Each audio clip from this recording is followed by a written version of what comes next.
നമസ്കാരം, മലയാളി വാർത്തയിലേക്ക് സ്വാഗതം. ഗവർണർ സർക്കാർ പോര് വലിയ രീതിയിൽ മുന്നോട്ട് പോയിക്കൊണ്ടിരിക്കുകയാണ്. ബില്ലുകൾ ഒപ്പിടാത്തതുമായി ബന്ധപ്പെട്ട വിഷയം, സർവകലാശാലയിലെ VC നിയമനവുമായി ബന്ധപ്പെട്ട വിഷയം, ഇത്തരത്തിൽ പല വിഷയങ്ങളിൽ ഗവർണർ സർക്കാർ പോര് രൂക്ഷമാണ്. അതിനിടയിൽ ഈ ഒരു ചില വിരുന്നുകൾ, ആഘോഷങ്ങൾ ഇതൊക്കെ വരുമ്പോൾ ഈ ഒരു ഭിന്നത വെച്ചിട്ട് തന്നെ മുഖ്യമന്ത്രിയും ഗവർണറും പരസ്പരം അങ്ങോട്ടും ഇങ്ങോട്ടുമൊക്കെ ക്ഷണിക്കാതെയുള്ള പല യുദ്ധങ്ങളും നമ്മൾ കണ്ടു കഴിഞ്ഞു. ക്രിസ്മസ് വിരുന്ന് സംഘടിപ്പിക്കുന്നു, അതിൽ ഗവർണറെ വിളിക്കുന്നില്ല. മുഖ്യമന്ത്രി സംഘടിപ്പിക്കുന്ന ക്രിസ്മസ് വിരുന്നിലേക്ക് ഗവർണറെ വിളിക്കുന്നില്ല. ഗവർണർ സംഘടിപ്പിക്കുന്ന ക്രിസ്മസ് വിരുന്നിലേക്ക് മുഖ്യമന്ത്രിയെ ക്ഷണിക്കുന്നില്ല. ഇത്തരത്തിൽ പല പല പല പോരാട്ടങ്ങൾ, പല പല രീതിയിലുള്ള വേർഷൻസ് ഓഫ് പോരാട്ടം നമ്മൾ ഇതിനോടകം ഗവർണർ സർക്കാർ പോരിനിടയിൽ കണ്ടു കഴിഞ്ഞിരിക്കുകയാണ്. ഇപ്പോൾ ഇതാ ഈ ഒരു വിഷയവുമായി ബന്ധപ്പെട്ട്, അതായത് റീസെന്റ് ആയിട്ട് ക്രിസ്മസ് ആഘോഷം മുഖ്യമന്ത്രി സംഘടിപ്പിച്ചിരുന്നു, ഗവർണറും സംഘടിപ്പിച്ചിരുന്നു. ഈ ഒരു വിഷയത്തിൽ ഇപ്പോൾ ഗവർണർ നിർണായകമായ ചില പ്രതികരണം, വെളിപ്പെടുത്തലുകൾ നടത്തിയിരിക്കുകയാണ്. മുഖ്യമന്ത്രി പിണറായി വിജയന്റെ ക്രിസ്മസ് പുതുവത്സര വിരുന്നിലേക്ക് തന്നെ ക്ഷണിച്ചിരുന്നുവെന്ന് ഗവർണർ.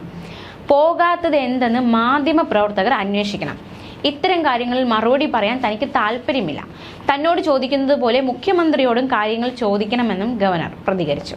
എന്തായാലും ഈ ഇടയ്ക്കായിരുന്നു മുഖ്യമന്ത്രി ക്രിസ്മസ് പുതുവത്സര വിരുന്ന് സംഘടിപ്പിച്ചത്.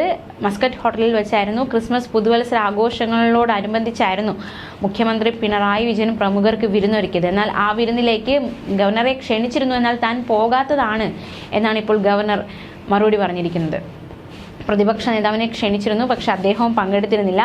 വിരുന്നിനുള്ള ക്ഷണക്കത്ത് രാജ്ഭവനിൽ എത്തിച്ചിരുന്നു, പക്ഷേ ഗവർണർ പോയില്ല. ഗവർണറെ മന്ത്രിമാരോ ചീഫ് സെക്രട്ടറിയോ നേരിട്ടെത്തി ക്ഷണിക്കുകയോ മുഖ്യമന്ത്രി ഫോണിൽ വിളിക്കുകയാണ് പതിവ്. എന്നാൽ ഇത്തവണയാകട്ടെ ഗവർണറുടെയും രാജ്ഭവൻ അഡീഷണൽ ചീഫ് സെക്രട്ടറിയുടെയും പേരിലുള്ള ക്ഷണക്കത്തുകൾ ഒരാൾ വഴി കൊടുത്തുവിടുകയായിരുന്നു. ലെജിസ്ലേറ്റീവ് അസംബ്ലി സമ്മേളനത്തിന് തുടക്കം കുറിച്ചുകൊണ്ടുള്ള ഗവർണറുടെ നയപ്രഖ്യാപന പ്രസംഗം 25-ാം തീയതിയാണ് നടത്താൻ സർക്കാർ ആലോചിക്കുന്നത്. എന്നാൽ ഇക്കാര്യം ഇതുവരെ ഗവർണറെ അറിയിച്ചിട്ടില്ല. ക്യാബിനറ്റ് തീരുമാനിച്ച ശേഷം സ്പീക്കർ നേരിട്ടെത്തി ഗവർണറെ ക്ഷണിക്കുന്നതാണ് കീഴ്വഴക്കം.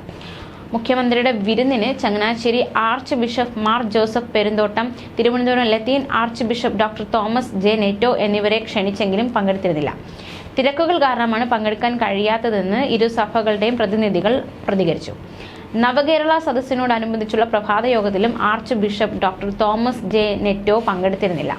മസ്കറ്റ് ഹോട്ടലിൽ നടന്ന വിരുന്നിൽ കർദിനാൾ Baselios Mar Cleemis Catholica Bava, Kuriakose Mar Severios, doctor Joseph Mar Barnabas Sabrahan മെത്രാപ്പൊലിത്ത, Joseph Mar Gregorios, Gabriel Mar Gregorios, Cyril Mar Baselios, Kuriakose Mar Ivanios, bishop doctor Vincent Samuel, reverend J Jayaraj, VP Shuhaib Maulavi, Swami Gururathnam Jnanathapaswi, Kadakkal Abdul Azeez Maulavi, doctor Fazal Gafoor, doctor MV Pillai, Vellappally Natesan, Gokulam Gopalan, Adoor Gopalakrishnan, Suryakrishnamoorthy, Jose Thomas, Tony Thomas, മന്ത്രിമാർ, MPമാർ, MLAമാർ, chief secretary doctor V Venu, ആസൂത്രണ ബോർഡ് ഉപാധ്യക്ഷൻ പ്രൊഫസർ VK രാമചന്ദ്രൻ, മുൻ മന്ത്രിമാർ, മുൻ സംസ്ഥാന ചീഫ് സെക്രട്ടറിമാർ, അഡീഷണൽ ചീഫ് സെക്രട്ടറിമാർ തുടങ്ങിയവർ ഈ വിരുന്നിൽ പങ്കെടുത്തിരുന്നു. എന്തായാലും ഗവർണറെ ക്ഷണിച്ചിരുന്നു, അദ്ദേഹം പങ്കെടുത്തില്ല. റീസെന്റായിട്ട് നടക്കുന്ന ചില പ്രശ്നങ്ങൾ, ഇതിന്റെ അടിസ്ഥാനത്തിലാണ് ഇത്തരത്തിലൊരു ക്ഷണം നിരസിക്കലുണ്ടായത് എന്നാണ് രാഷ്ട്രീയ കേരളത്തിന്റെ അനുമാനം. ന്യൂസ് ഡെസ്ക്, മലയാളി വാർത്ത.